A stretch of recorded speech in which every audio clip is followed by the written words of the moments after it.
Hey guys, Derek here from Bomb Socks with more Bomb Bites, where we feast upon the words of Christ and we do it one bite at a time. So yesterday we did Moses chapter 1. Today we're going to do Abraham chapter 3. Now these are two very foundational chapters as you're getting ready to study the Old Testament. And really we're introduced to two very foundational individuals. You got Moses and you got Abraham. So in this one, let me refer you back to the Pearl of Great Price with that second part where it says, this is the book of Abraham. It's an inspired translation of the writings of Abraham. Joseph Smith began the translation in 1835 after obtaining some Egyptian papyri. The translation was published serially in the Times and Seasons beginning on March 1st of 1842 at Nauvoo.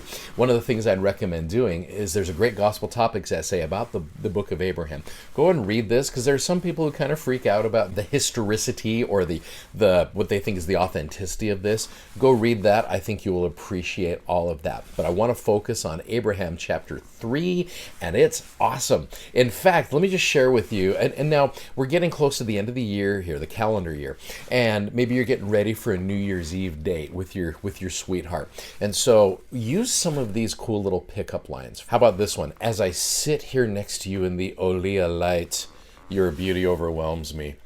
How about this one? Your hair is the color of Shinaha. That's awesome. Your eyes are brighter than the brightest cocoa in the cocoa beam. I know I will love you longer than Gnolaum. I'm pretty sure that's how you say that.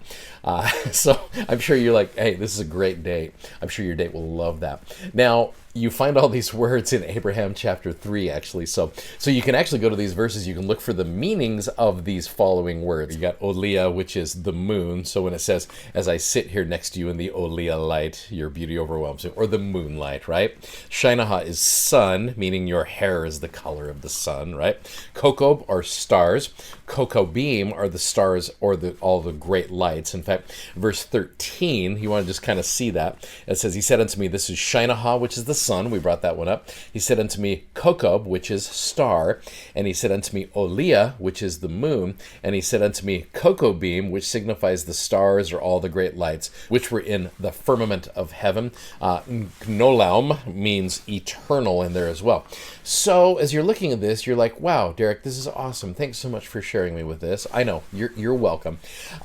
Why all of the astronomy here? Now, there's a great quote from J. Reuben Clark that I love with regards to Abraham chapter 3. It says, if you will read the 3rd chapter in the book of Abraham, you will find that the Lord is giving instructions to Abraham about various matters, including matters of astronomy.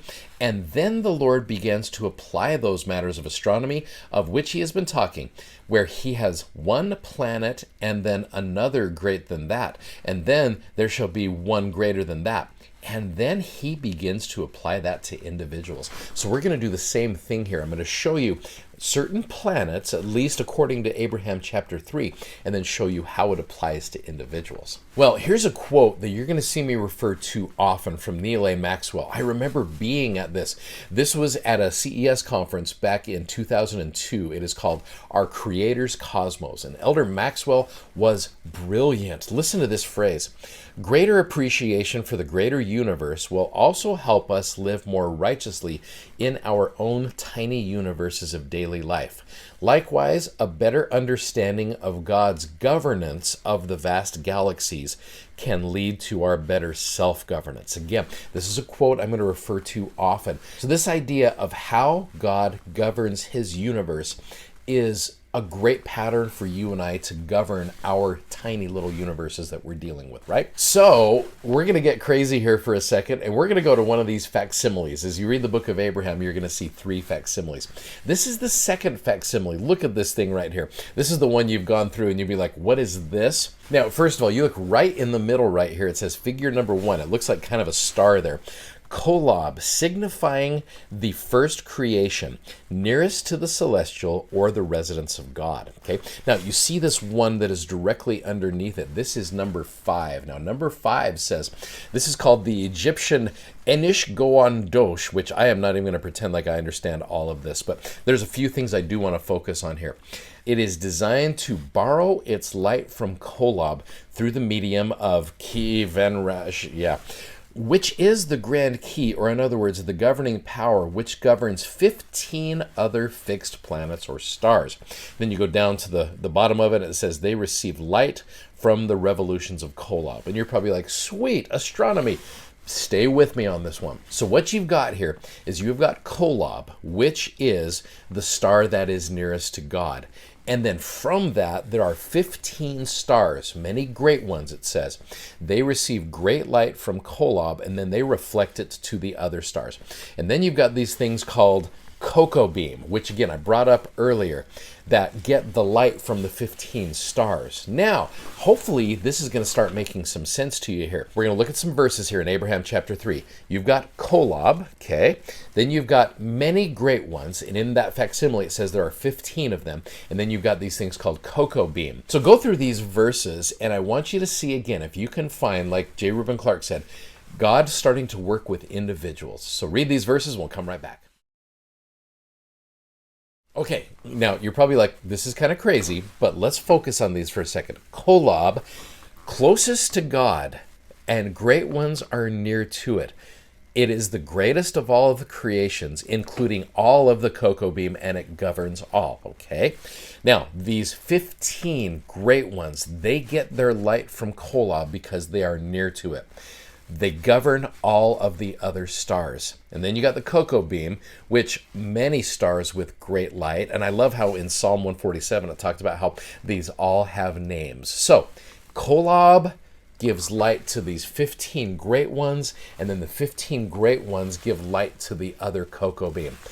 Let me show you some pictures here that I think might make some more sense to you here. Now, the star nearest to God is Jesus Christ, okay? So let's focus on maybe Jesus Christ as being Kolob. And then you have got 15 great ones, these governing ones that get their light from Kolob. Now you're counting here are 15 prophets and apostles, right? And then you go to the cocoa beam, which are many great stars. They all have names.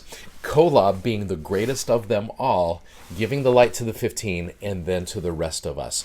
I love that idea of really making this more individual now. This chapter can then be, if we make it a little bit more simple, keeping in mind we sing a song in the church periodically called If You Could Hie to Kolob.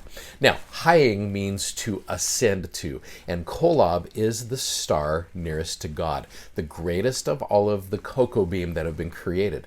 So when you think about if you could hie to Kolob in the twinkling of an eye, wouldn't it be cool to be able to just simplify that to, if you could grow closer to Jesus Christ in the twinkling of an eye and then continue onward with that same speed to fly, do you think that you could ever throughout eternity find out the generations where God's began to be? We start with Jesus Christ, we go to our prophets and apostles, and then we come to us. I really believe as you read Abraham chapter 3 with that mindset, you can see some very, very cool things about how God works with us. So anyway, I hope that helps you guys out. I hope that made sense in this crazy astronomy lesson, which I am not an astronomy teacher at all, but I hope that made sense to you. Hey, thanks for watching. Thanks for subscribing, and thanks for sharing these messages. Go check out our amazing gospel-themed socks at bombsocks.com.